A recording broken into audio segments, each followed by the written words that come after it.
안녕하세요 여러분. 바쁜 현대인들을 위해 대략 5분이라는 짧은 시간으로 하루의 뉴스를 간추려서 알려주는 5분 순삭 호주 뉴스TV의 EPD입니다.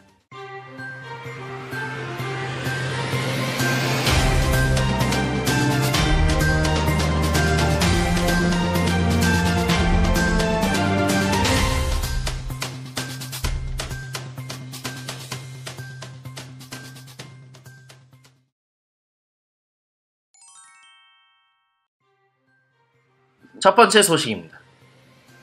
중국 외교부가 중국과 호주 양국관계 악화에 호주가 모든 책임을 져야 한다고 비난하고 나선 가운데 모리슨 호주 정부는 중국에 사과할 것이 없다는 입장을 분명히 했습니다. 앞서 중국 외교부는 긴 불만 리스트를 내놓으며 양국 간의 관계 악화를 막기 위해 호주 정부가 조치를 취해야 한다고 요구한 바 있습니다. 중국 외교부가 공개한 불만 목록에는 모리슨 정부가 화웨이를 금지하고 호주 전략정책연구소에 반중국 연구에 자금을 지원하고 10개의 중국 외국인 투자 거래를 차단하고 코로나 바이러스의 기원에 대한 독립적인 조사를 요구하며 중국을 겨냥함으로써 양국의 관계를 악화했다고 비난했습니다. 이러한 모리슨 호주 정부의 외교 정책이 미국 청와대의 요구에 따라 행동했다는 비판이 있었는데 이에 대해 모리슨 총리는 말도 안 되는 소리라고 하며 호주는 주권국가이기 때문에 스스로 결정한다며 이러한 비판을 일축했습니다. 최근 모리슨 호주 총리는 일본 방문 일정을 통해 스가 요시히데 일본 총리와 최초로 정상회담을 갖고 일본 자위대와 호주군의 공동훈련 등에 관한 원활한 협정을 체결했습니다. 또한 호주는 일본, 인도, 미국과 더불어 동남중국해 등에서 영향력을 확대하려는 중국에 맞서는 4개국 동맹체인 쿼드를 이루는 축이기도 합니다. 이러한 최근의 호주 정부의 움직임에 대해 중국 당국의 관계자는 중국은 분노하고 있으며 중국을 적으로 만들면 중국은 적이 될 것이라며 중국 정부의 불쾌한 감정을 나타냈으며 자오리젠 중국 외교부 대변인은 양국의 관계 악화에는 호주가 전적으로 책임이 있다며 호주 정부에서 관계 회복에 노력을 기하라며 모리슨 정부를 압박했습니다. 이에 대해 모리슨 총리는 중국이 호주가 인권유리 문제에 목소리를 낸 것을 문제 삼고 중국에 대해 자유롭게 발언을 한 정치인과 언론을 비판하고 있다라고 지적하며 만약 이것들이 우리의 관계를 긴장토록 유발한 원인이라면 우리는 항상 호주다울 것이며 우리의 이익과 가치에 따라 행동할 것이라는 점을 분명히 한다라고 말하며 중국 정부의 위협에 굴하지 않고 강하게 맞섰습니다. We'll set our own laws and our own rules according to our national interests, not at the behest of any other nation.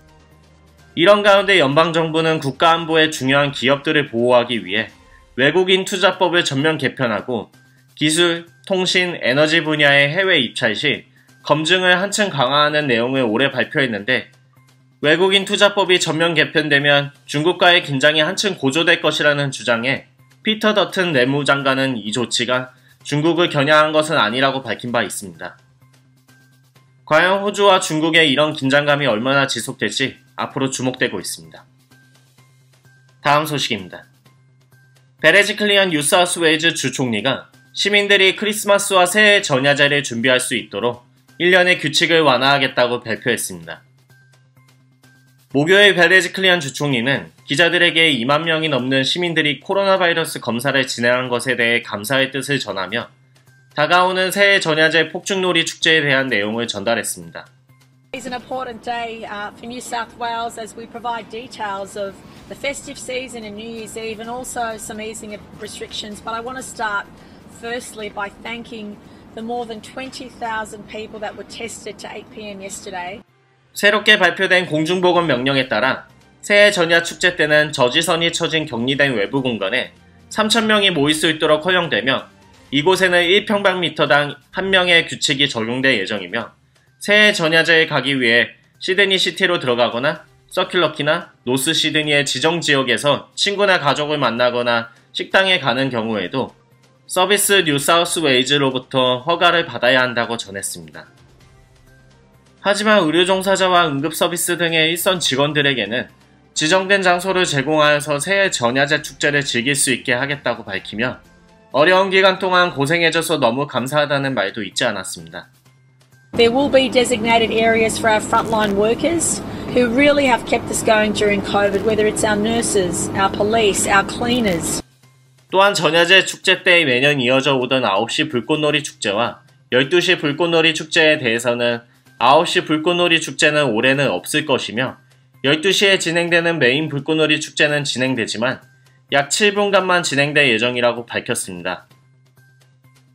한편 뉴사우스웨일즈 보건당국은 수요일 저녁 8시 기준으로 24시간 동안 코로나19 신규 확진자 3명이 발생했지만 3명 모두 호텔에 격리 중이던 여행객이라고 발표하며 뉴사우스웨일즈 주의 신규 지역 감염자가 13일 연속으로 0명을 기록하였습니다.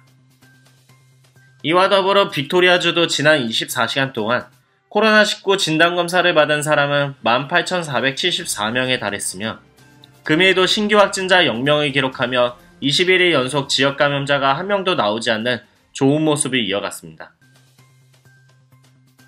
오늘 준비한 소식은 여기까지입니다. 시청해주셔서 감사합니다. 안녕.